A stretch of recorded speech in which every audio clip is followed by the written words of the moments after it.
Então, nós vamos falar hoje sobre a oração segundo Deus. Nós vamos ler o texto de Êxodo capítulo 33. Êxodo capítulo 33, nós vamos ler esse texto. Mas antes eu quero te fazer uma pergunta. Antes. A pergunta é: como vai a sua vida de oração? Como está a sua vida de oração? Como está a sua vida de oração? De 0 a 10, que nota você dá para ela? Se fosse dar uma nota, de 0 a 10 eu dou 3, 5, 9. Como você avalia a sua vida de oração?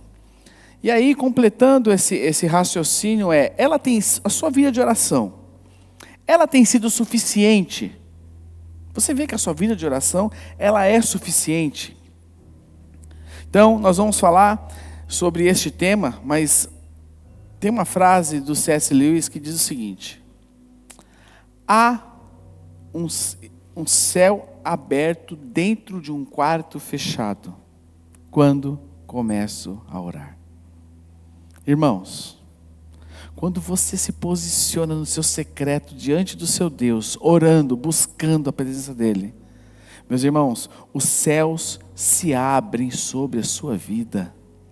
Porque o Senhor tem liberdade para se manifestar sobre você e em você, em nome de Jesus Cristo. Amém?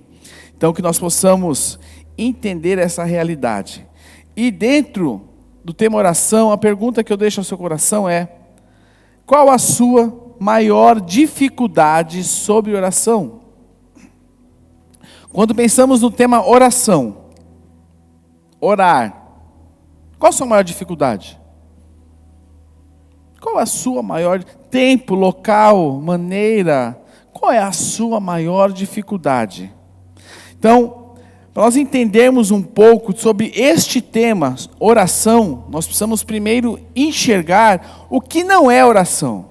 O que não é oração? O que não é orar? Então, aqui tem alguns pontos do que não é oração. Então, em primeiro lugar, oração não é uma técnica para mudar Deus. Oração não é uma técnica que o homem, na sua ciência, na sua sabedoria, no seu conhecimento, buscando, estudando, descobriu uma técnica aonde nós vamos mudar a Deus. Embora tenha muita gente que pregue que nós podemos mudar a Deus, nós não podemos. O Senhor é imutável, Ele é soberano. Amém. Oração não é uma disciplina espiritual para se aproximar de Deus e conseguir arrancar coisas dele. É uma disciplina onde eu me aproximo de Deus para que eu consiga arrancar coisas deles. Não é. Não é. Oração não é uma forma de dobrar a Deus. Oração não é uma forma de dobrar a Deus. Eu vou me posicionar. Até o jejum, nós vamos falar num momento específico, falar sobre jejum.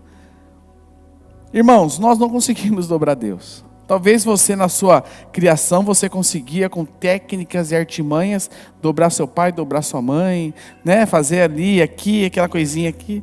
Mas com Deus não é assim. Oração não é acessar os céus para conseguir coisas. Oração não é pressão para Deus fazer o que Ele não está disposto. Isto não é oração. Mas existe uma frase que eu acho que é complementar a essas colocações aqui, que é uma frase do C.S. Lewis também, que diz o seguinte: a oração, ela não muda Deus, mas a oração muda aquele que ora. A oração tem como nos mudar. A oração tem como nos quebrantar diante do Senhor. A oração não muda Deus. Se você for tentar mudar Deus, você vai morrer tentando. Mas a oração, ela muda aquele que ora. Aquele que se posiciona. Então, meus irmãos, o que é a oração? O que é a oração? E para nós entendermos um pouco do que é oração, queria convidar que você abrisse comigo a sua Bíblia em Êxodo 33. E nessa série nós vamos durante alguns domingos estudar alguns homens e mulheres de Deus, personagens da Bíblia em que oraram, e destas orações nós vamos aprender a extrair muitas lições para as nossas vidas. Hoje nós vamos falar de Moisés. Quando Moisés estava ali conduzindo o povo pelo deserto, depois do povo ficar 450 anos cativo no Egito, e neste trajeto, até a terra prometida, até eles chegarem lá, cada família construiu uma tenda para si. E Deus deu uma ordem para Moisés, para ele edificar um lugar onde ele se manifestaria. Então, o que eles fizeram? Eles fizeram a tenda do encontro. Sabe que quando você vai para Israel, eu não tive ainda o prazer de ir para Israel, mas terei em breve, em nome de Jesus, e nós vamos todos juntos, amém? Só uma excursão com o povo KCG e Itaquera em Israel, irmãos? Você sabe que eu já estava vendo isso já, né? Prepara aí, Vedivaldo, das férias, viu? Eu já estou conversando já com algumas agências, né, Fabiana? Só nós lá em Israel, irmãos. Só vocês causando lá em Israel. Eu não vou tirar ninguém da cadeia, viu? Vai ficar lá mesmo. Mas Israel tem um local que você visita em que existe a réplica da tenda do encontro no meio do deserto. Isso ali é a réplica exata da tenda do encontro. Exatamente como ela era. E ali naquele local tem um judeu messiânico, inclusive, que é o guia que fica ali, fixo. E ali ele explica. E as pessoas que foram até lá, muitas resumiram esse momento como algo que marca em ver eles apresentando a tenda do encontro e fazendo a comparação com Jesus Cristo. Irmãos, é tremendo isso. E aquele povo tinha uma ordem: construam para mim uma tenda, aonde eu me manifestarei. E aí, lendo aqui com vocês agora, Êxodo de número 33, a partir do verso 7. Êxodo 33, a partir do verso 7, diz o seguinte. Nós vamos ler até o verso 17. Moisés costumava montar uma tenda fora do acampamento, a certa distância dele. Então ele não montava dentro do acampamento. Moisés, o que ele fazia? Ele montava essa tenda fora do acampamento. Fora dali do local onde eles falavam que era o local que eles estavam acampados. Fora das dependências daquele acampamento. A certa distância dele. E a chamava de tenda da reunião ou tenda do encontro. Quem quisesse fazer uma petição ao Senhor, ia até essa tenda fora do acampamento. Sempre que Moisés se dirigia a essa tenda, olha só, irmãos, olha os detalhes. Porque eles sabiam que todas as vezes que Moisés ia até a tenda, o Senhor se manifestava.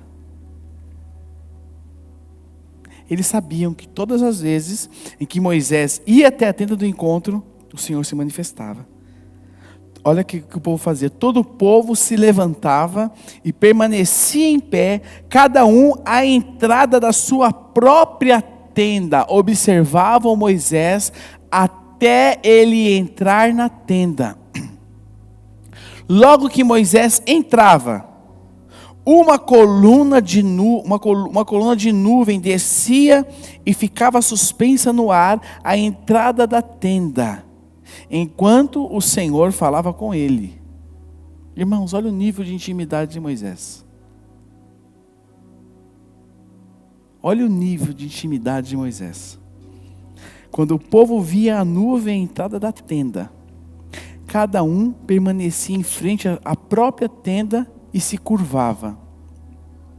Ali o Senhor falava com Moisés face a face, como quem fala com um amigo. Hoje em dia você fala com o seu amigo pelo WhatsApp, né? Por telefone. Você manda mensagem. Né, Vanessa? Aqui não. O Senhor se relacionava face a face. Moisés voltava ao acampamento. Mas seu jovem auxiliar, qual é o nome do auxiliar de Moisés? Josué, filho de Num, ficava na tenda. Então Moisés disse ao Senhor: Tu me ordenaste, leva este povo, mas não disseste quem enviarias comigo. Declaraste: Eu o conheço pelo nome e me agrado de você. Se é verdade que te agradas de mim, permita-me conhecer teus caminhos para que eu te conheça melhor e continue a contar com teu favor. E lembra-te de que esta nação é teu povo. Lembra-se que essa nação é, não será, nem foi, é teu povo. Me perdi na leitura? Que versículo que eu estou? 14, obrigado. Eu achava que eu estava no 17, já estava lá na frente já. Então Moisés disse: Se não nos acompanhares pessoalmente, não nos faça sair deste lugar. Se não nos acompanhares, como os outros saberão que teu povo e eu contamos com teu favor? Pois é tua presença em nosso meio que nos distingue, teu povo e eu, de todos os outros povos da terra. Verso 17. O Senhor respondeu a Moisés: Certamente farei o que me pede, pois me agrado de você e o conheço pelo nome. Pai, nós te agradecemos pela tua palavra, pelo momento em que estamos juntos. Obrigado pela tua manifestação entre nós, no momento em que nós adorávamos o teu nome. Obrigado pelo privilégio que o Senhor nos deu nessa noite, de podermos ser generosos com Deus, que é tão generoso conosco. E neste momento, Espírito Santo, fala aos nossos corações, ministra-nos, que a tua palavra seja revelada diante de nós, que ela caia em nossos corações como uma revelação profunda da tua doce e santa vontade para nós. Nós consagramos este momento na tua presença, em nome de Jesus Cristo. Amém. Amém? O versículo 7 que nós lemos aqui, ele nos mostra Moisés indo à tenda do encontro para consultar o Senhor. E nós vimos aqui na leitura que quando isso acontecia, cada família fazia o quê? Essas famílias saíam da própria tenda, ficavam em pé adorando e esperando ver o que Deus iria falar com eles através de Moisés. Agora minha pergunta é: aonde está esta tenda hoje? O que nós temos lá em Israel é uma réplica. Não é a tenda original, é uma réplica. Mas essa tenda hoje, ela está em algum lugar. Sabe onde ela está? Em você. Esta tenda é o coração de quem crê em Deus. A palavra de Deus nos diz que o crente, o cristão, o homem e a mulher que nasceu de novo, ele é o quê? Templo do Espírito Santo de Deus. Por isso, meu irmão e minha irmã, você é essa tenda.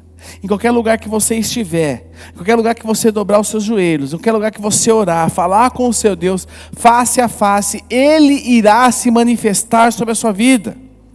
E Ele está em você, se manifestando em você até a consumação dos séculos. Nós somos essa tenda hoje.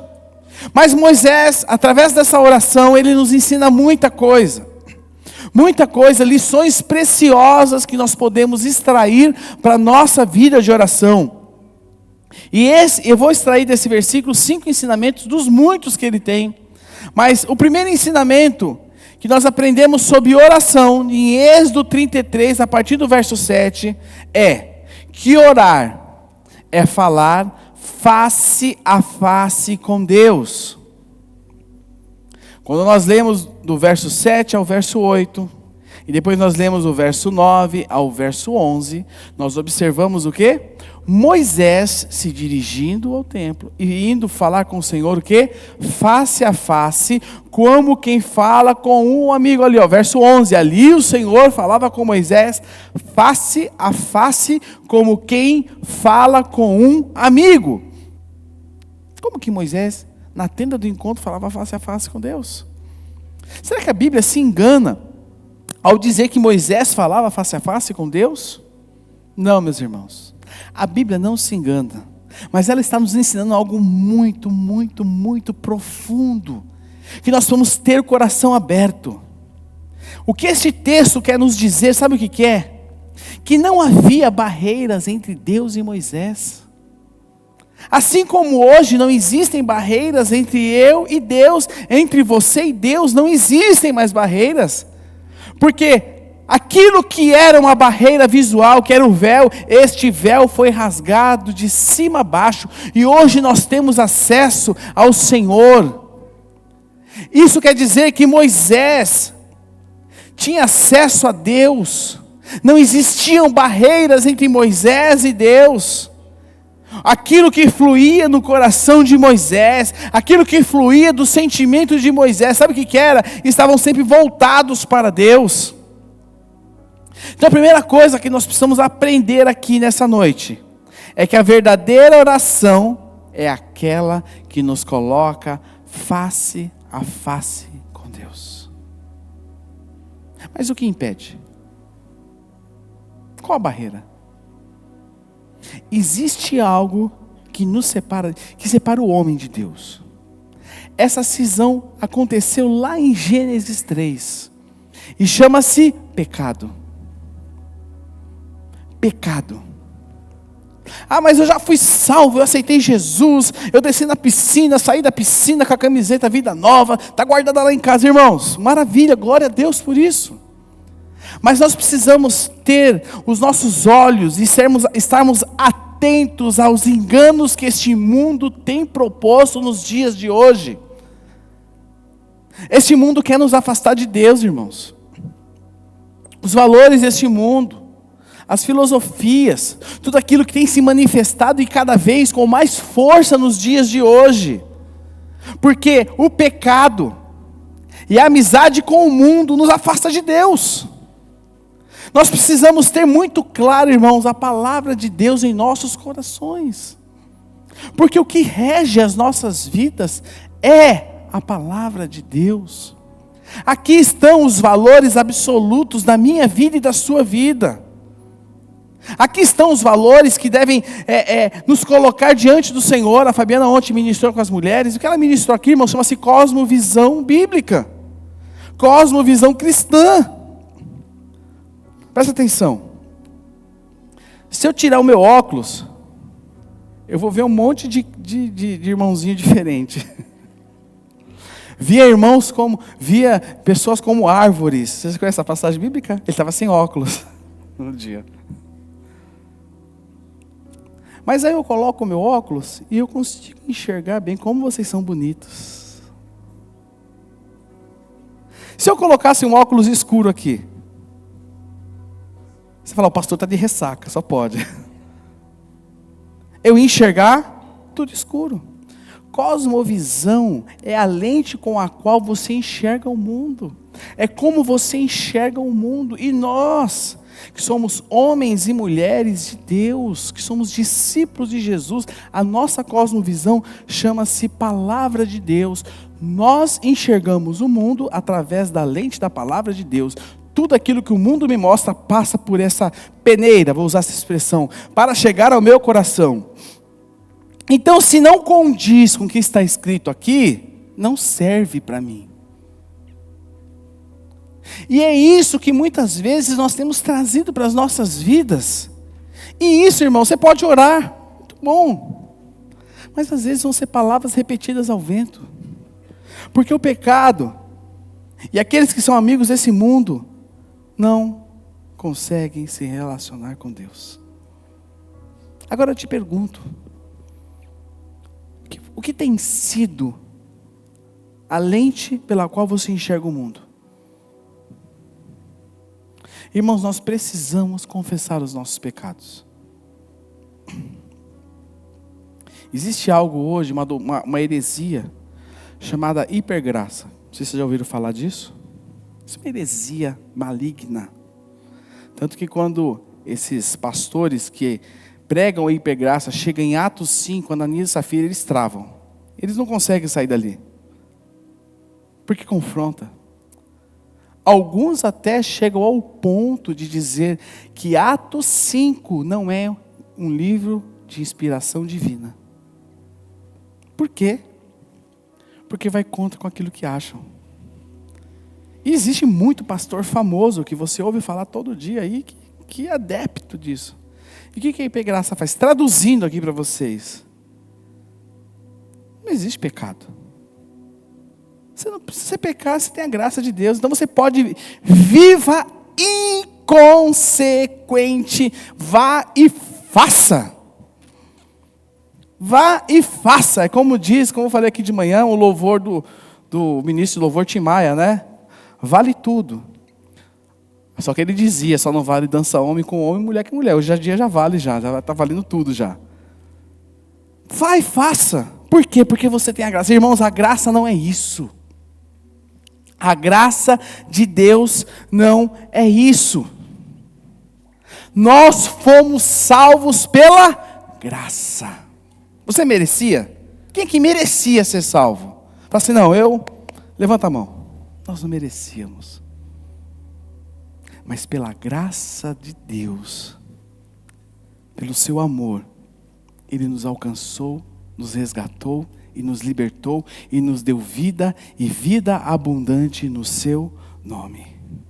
E quando nós vivemos nessa esfera de cristianismo, entendendo que o que rege as nossas vidas é a palavra de Deus, é a palavra inerrável, absoluta, imutável de Deus, que não precisa ser atualizada, não precisa, aqui irmão, está aqui, está pronta.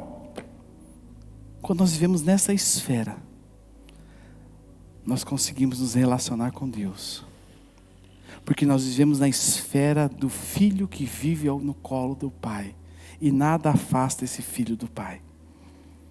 Orar é falar face a face com Deus, sem barreiras ou impedimentos. Segundo lugar, orar é ter reverência. E nós precisamos ter claro para nós o que é reverência.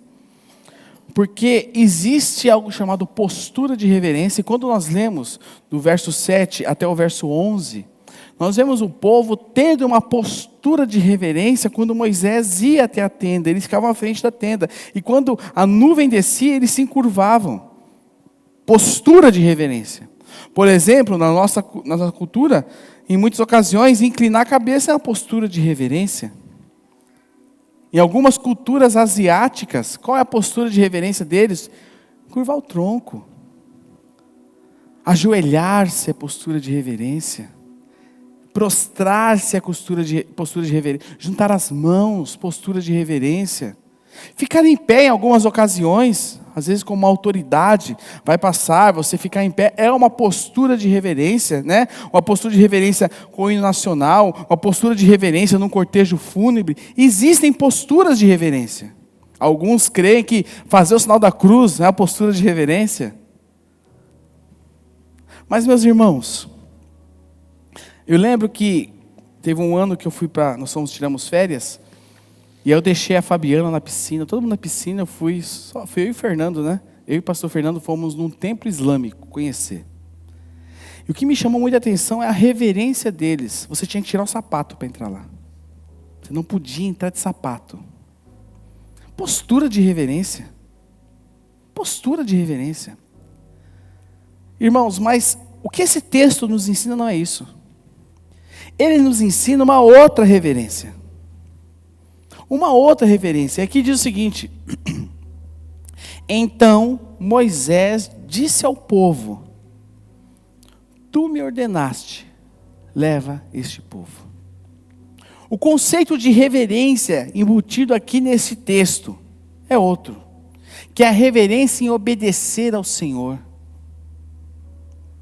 Quando você, filho, honra seu pai e sua mãe, você está dando reverência com eles. Quando você obedece, você está dando reverência com eles. O cristão reverente, não é aquele que somente se ajoelha e ora, porque ele pode se ajoelhar, ele pode, entre aspas, orar, mas ele não tem reverência de obedecer. Obedecer. E é isto, exatamente isso, que eu quero aprender com vocês nesse versículo. Esse versículo, ele nos mostra o quê? A obediência de Moisés a Deus. Olha o que Moisés fala.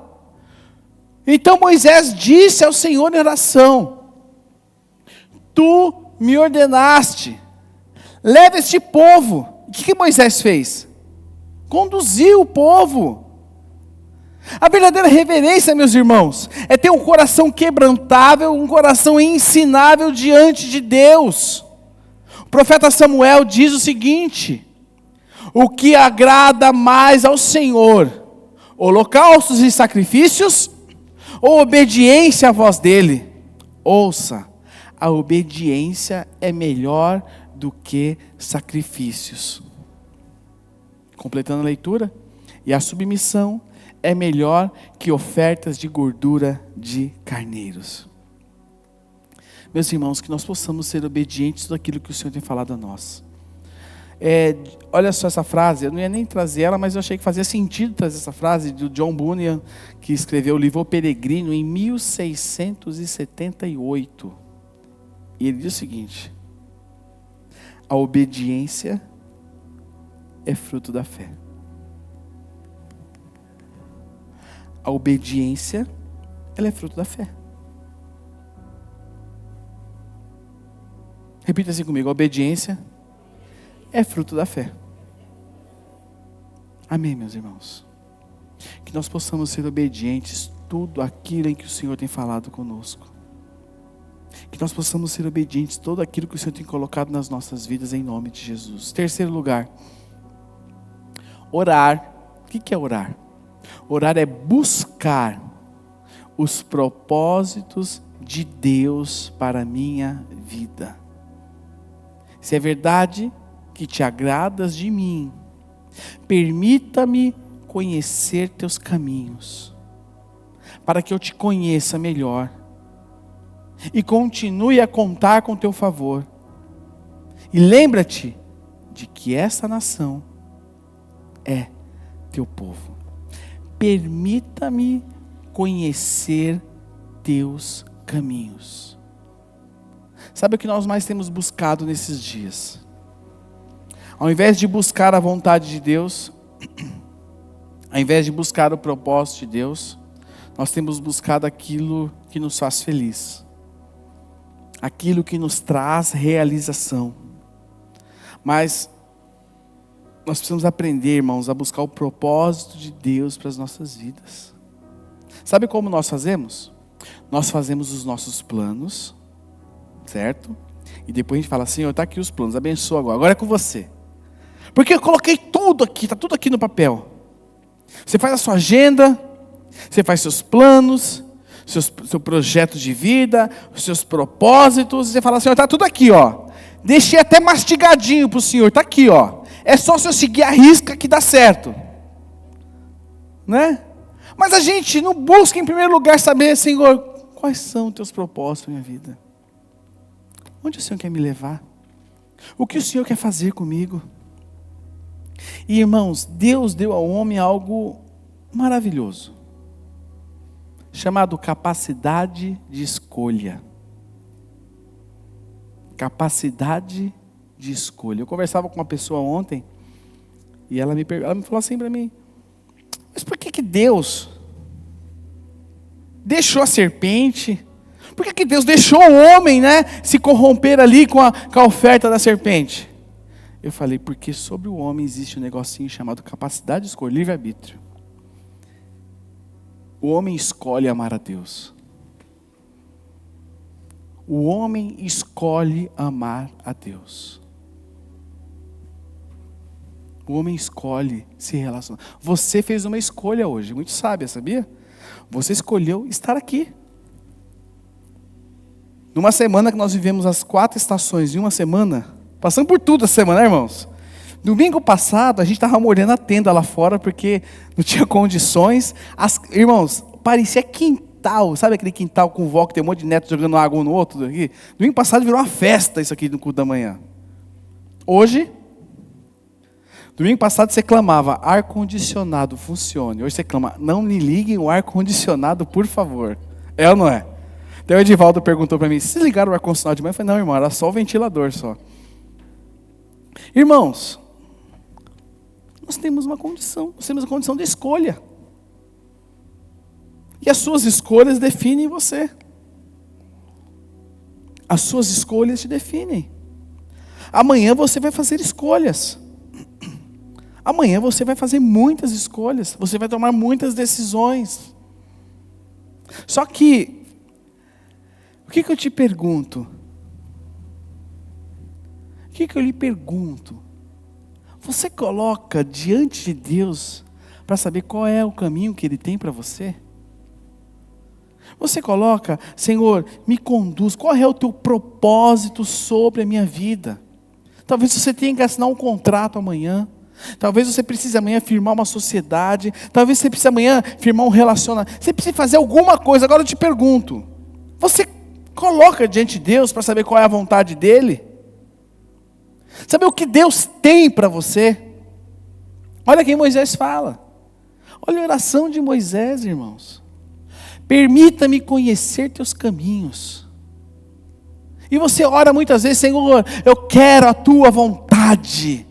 Só que Deus não tem espaço para manifestar a vontade dele na sua vida, porque é tudo tão centrado em você, tudo é tão centrado no que você quer fazer.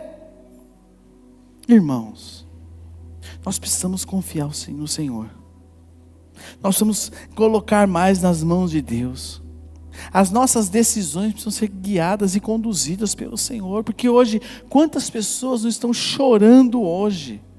Quantas pessoas não estão desesperadas hoje? Porque um dia lá atrás não buscaram e não seguiram a direção de Deus para as suas vidas. E o Senhor sabe o que é melhor para você. Porque como seu amigo, que se relaciona com você face a face, Ele vai te mostrar o melhor caminho a você seguir. Amém? Amém, meus irmãos? Uma frase que eu marquei aqui, eu quero que você guarde no seu coração. Lembre-se, Deus responderá todas as nossas orações com 3 palavras. Sim, não, talvez. Perdão, espere. Talvez não. Olha, eu já falando heresia aqui, né, irmãos? Ah, pastor. Vou fazer até um recorte na internet, depois falar, pastor. Ai, Michel. Tá tirado o ar depois. Sim, não e espere. Repita comigo. Sim, não e espere. Mais uma vez. De trás para frente. Por que você é atrasadinha? É delay? O Rafael, desliga o delay aqui. Mais uma vez. Sim, não e espere. E qual a gente tem mais dificuldade para lidar aqui? Espere. Com não. Quem gosta de ouvir não? Ninguém. Quem gosta de ouvir espere? Eu lembro que quando a Débora e o Rafael eram pequenos, eles iam pedir as coisas para mim, eu falava, espera um pouco. Mas por que tem que esperar? Porque tem que esperar, ué. Porque não é agora. Espera que não é agora. Sim, não, espere. Deus sempre vai te responder com essas 3 palavras. Amém? 4º lugar. O verso 13 de Êxodo 33, que a 4ª lição sobre oração é interceder pelo outro. E o verso 13 diz o seguinte: se é verdade que te agradas de mim, permita-me conhecer teus caminhos, para que eu te conheça melhor e continue a contar com o teu favor. Nós lemos isso. Agora. E lembra-te de que esta nação é o quê? É teu povo. Algo muito importante de nós observarmos nessa oração de Moisés, sabe o que é?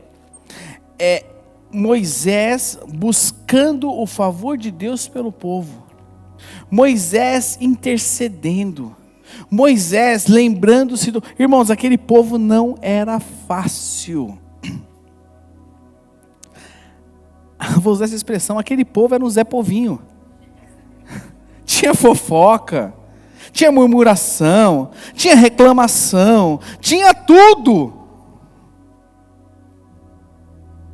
Imagine que aquele povo não entrou na terra prometida.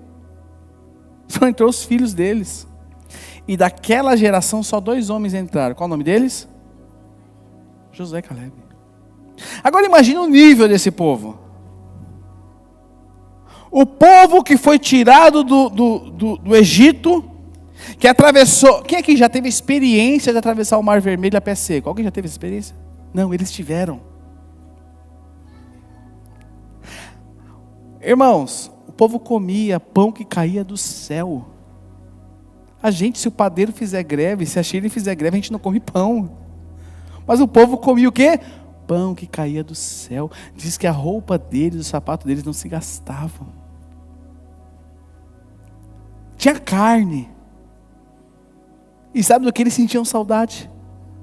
De cebola. Ô, meu irmão, minha mãe nem gosta de cebola, né, mãe? Minha mãe não é judia, graças a Deus. Eles sentiam saudade da cebola. Daquilo que eles comiam. Ah, como eu tenho saudade de como eu comia o resto. Eu comia cebola. Irmãos, o povo, Zé Povinho. E Moisés, ele era o cara que ouvia o povo. Ele era o cara que se relacionava com o povo. Tem outras realidades aqui dos chefes de tribo, mas Moisés era o cara que estava à frente. Moisés podia falar: Senhor, fulmina esse povo. Deixa só eu mesmo. Só eu. Mas não. Lembra-te de que esta nação é teu povo. Sabe, meus irmãos, muitas vezes em nossas orações nós somos egoístas, imaturos, egocêntricos, é tudo voltado para nós. E se existe uma oração que mostra maturidade, é a oração de intercessão. Se existe uma oração que demonstra maturidade, é a oração de intercessão, porque é quando nós deixamos de olhar os nossos problemas, a nossa realidade, a nossa vida, e nós temos compaixão do próximo. Nós temos empatia pelo próximo. Quando você vai estudar a história dos avivamentos bíblicos no mundo que ocorreram até hoje, todos estes avivamentos nasceram de muita oração. E todos eles produziram alguma coisa sobre a humanidade. Nós tivemos um recente, no começo do ano, se não me falha a memória, em Asbury, que foi o avivamento de Asbury, que ficaram dias. Sabe por que acabou? Porque eles não tinham mais condição humana de realizar, de continuar lá. Eu acompanhei um pastor que esteve lá, e perguntaram para ele: o que você sentiu? Ele falou: na porta eu sentia paz, descanso. Paz, descanso. Mas como nasceu? Do nada. Deus estava de bom humor no dia, passando pelo local, falou: muito bom essa universidade, vou chegar ali. Não, irmãos, nasceu debaixo de muita oração. Quando você vai ouvir a história dos responsáveis, não dos responsáveis, eles não são os responsáveis, mas as pessoas que estavam orando por aquele local, nasceu debaixo de muita oração. E quando você vê a história dos avivamentos no mundo, você vai ver que todos nasceram debaixo de muita oração. Mas sabe o que a gente faz? A gente quer viver o avivamento, a gente quer ver o avivamento, mas a gente não ora. A gente não intercede pelos vizinhos. Agora, eu fiz essa pergunta aqui de manhã. Você já adotou uma família para orar? Eu vou adotar uma família para interceder por ela, para que ela conheça Jesus. E eu vou trabalhar essa família. Sabe por que não? Porque você está tão preocupado em orar por você mesmo e pelos seus problemas, pelas suas dificuldades, você esquece. Moisés podia falar: Senhor, dá um carro para esse povo, para eles irem logo para a terra prometida. Dá casa para eles. Mas só que Moisés fala para Deus: Senhor, lembra-te de que esta nação é teu povo. E vou abrir um parênteses aqui. Até Deus ficou irritado com o povo em determinado momento. E ele fala: lembra-te de que este povo, esta nação é teu povo. Nós precisamos aprender a interceder.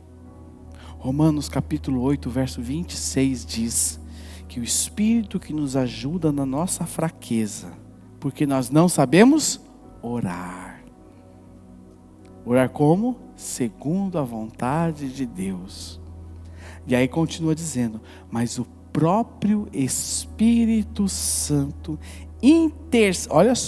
intercede por nós com gemidos que não podem ser expressos em palavras. Nós precisamos ter compaixão. Nós precisamos orar. Quinto lugar, orar é ter profunda dependência de Deus. Verso 15 e o verso 16 nos diz o seguinte: então disse Moisés: se não nos acompanhares pessoalmente, não nos faça sair deste lugar. Se não nos acompanhares, como os outros saberão que meu povo e eu contamos com o teu favor? Olha o que Moisés fala aqui: pois é tua presença em nosso meio que nos distingue, teu povo e eu, de quem? De todos os povos da terra. Moisés podia ter orado tanta coisa aqui, irmãos. Moisés poderia ter orado tanta coisa.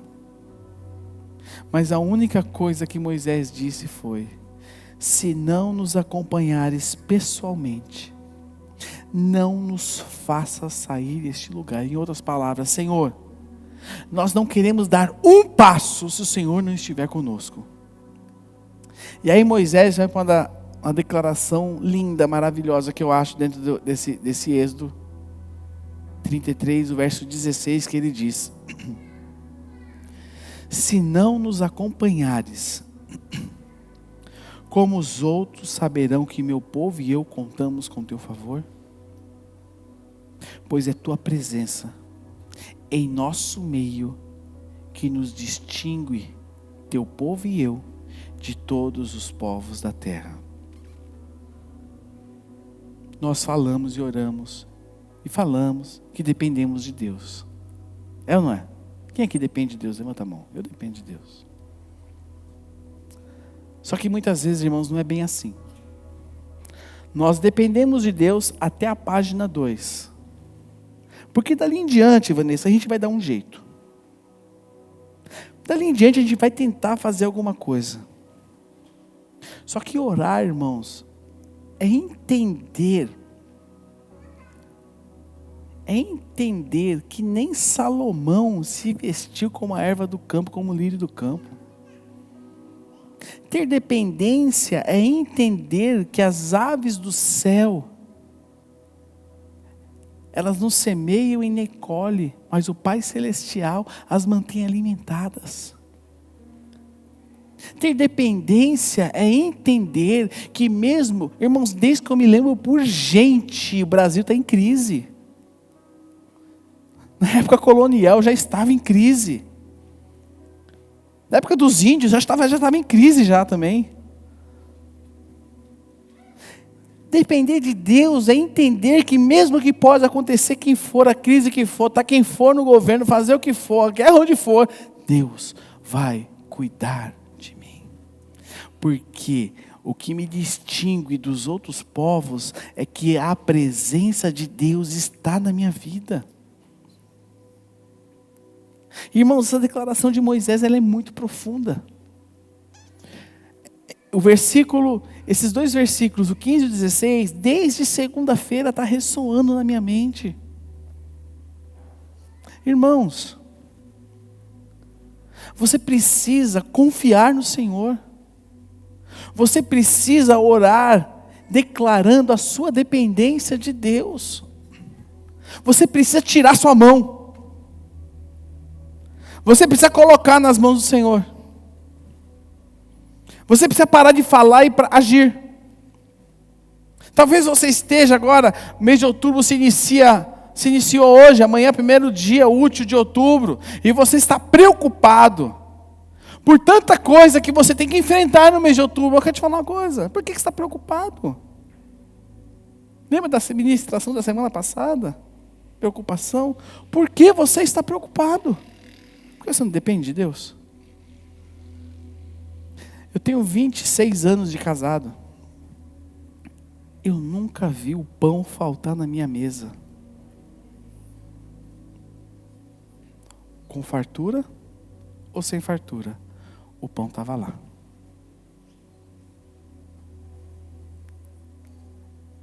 Você pode estar passando pela maior crise da sua vida hoje. Você pode estar passando pela maior dificuldade da sua vida hoje. Você pode estar passando pela maior seca da sua vida hoje. Mas aqueles que dependem do Senhor são cuidados por Ele. E o que te distingue dos outros, sabe o que é? A presença do Senhor. É isso que distingue você. Quando as pessoas olham para você, elas falam o seguinte: não sei, tem alguma coisa diferente em você, não sei o que é, acho que é a sua aura, não sei como é que fala. Eu não sei. Você chega, o ambiente fica em paz. O que você tem? É o desodorante que eu estou usando? Não, irmão. É a presença de Deus. Você se destaca no seu trabalho. E por quê? Porque o Senhor está à sua frente. Irmãos, existe um diferencial nas nossas vidas. Não é que nós somos melhores do que ninguém, não. Mas nós temos a presença do Criador do universo sobre nós. Só isso, só isso. A mão que sustenta o universo é a mão que te sustenta, irmão. É isso, é isso. O que faz a diferença na minha vida, na sua vida, é a presença dEle. Nós precisamos ter essa consciência. Nós precisamos ter essa consciência. Nós precisamos olhar mais para o Senhor. Priorizar mais o Senhor. Entender mais aquilo que o Senhor quer de nós. A experiência de Abraão foi espetacular. Porque ele queria um filho. Deus prometeu para ele um filho. E Deus falou que agora, Abraão, vai, pega Isaac e vai me entregar em sacrifício. O que Abraão fez? Fugiu para o deserto com Isaac e falou: não, aqui não. Você deu, agora você quer levar? Não. Ele pegou Isaac e foi levar. E a convicção no coração dele era: eu sairei daqui com o meu filho. Sabe como que se chama isso? Confiar. Confiar. E é para nós encerrarmos aqui. Em primeiro lugar, o Senhor respondeu aquela oração de Moisés que nós lemos. O Senhor respondeu da seguinte maneira no verso 17: certamente farei o que me pede, pois me agrado de você. E Nívia, eu te conheço pelo nome. Roberto, eu te conheço pelo nome. Tati, eu te conheço pelo nome. Fernanda, eu te conheço pelo nome. Gile, eu te conheço pelo nome. Juninho, eu te conheço pelo nome. É o Deus que se relaciona com nós como pai. O pai pode ter 20 filhos. E pode ser todos gêmeos. Mas o pai sabe o nome de cada um. Nem que ele coloque uma fitinha vermelha na orelha. Mas ele vai saber o nome. Sabe por quê? Porque pai é pai. Pai ama. E ele nos conhece pelo nome. E era assim que Moisés se relacionava com Deus. Face a face, como quem fala com um amigo. E aí no final daquela oração, Deus responde. Talvez o povo lá fora, o povo estava lá fora na tenda, todo mundo, a nuvem baixou, o povo estava tudo assim, né, esperando. Vou esperar Moisés sair lá de fora com uma revelação maravilhosa. Moisés vai trazer um revelamento que vai arrepiar a espinha dos irmãos do deserto, da congregação do deserto, da CG deserto, comunidade da graça que se reunia ali naquele momento. E Moisés sai para fora, como quem fala com seu amigo, e ouve do seu Deus: eu te conheço pelo nome. O que você quer? Uma revelação? Um milagre? Ou ser reconhecido por Deus como filho? Ser reconhecido pelo seu nome? Como você quer se relacionar com Deus? Como um Deus de troca? Eu venho no culto, eu faço o voto, eu faço aquilo outro, mas se o Senhor me der, eu dou de volta. Se o Senhor não der, eu não dou não. Ou como filho, de que se relaciona com o Pai, como um amigo, que olha face a face, ele fala: eu te conheço pelo nome. Segundo lugar, já fiz essa pergunta no começo, mas depois de ouvir isso tudo, eu te pergunto: você está satisfeito com a sua vida de oração? Irmãos, nós precisamos melhorar. Conversava com alguns líderes, até com o Divaldo de manhã. Nós vamos criar movimentos de oração. Nós precisamos orar. Se nós queremos ver Itaquera transformado pelo poder de Deus, nós precisamos nos posicionar em oração. Do jeito que está, não dá para ficar. Nós precisamos orar. Orar coletivamente? Sim. Individualmente também. Não é só esperar o dia da oração, não. Eu orar em casa. Porque o que acontece aqui, irmãos, o que acontece aqui é reflexo do seu secreto. O que acontece aqui, quando estamos juntos, é reflexo do secreto. Na nossa vigília, irmãos, foi um tempo maravilhoso, sobrenatural. E que isso possa se multiplicar muitas vezes sobre as nossas vidas, em todos os momentos que nós estivermos juntos. Porque aqui estão as tendas, os templos do Espírito Santo de Deus estão reunidos aqui. Amém? E terceiro e último lugar, o Senhor quer te conduzir nos próximos passos da sua vida. Busque e confie. Confie nele. Confie no Senhor. Gostaria de convidar que você se colocasse de pé comigo agora.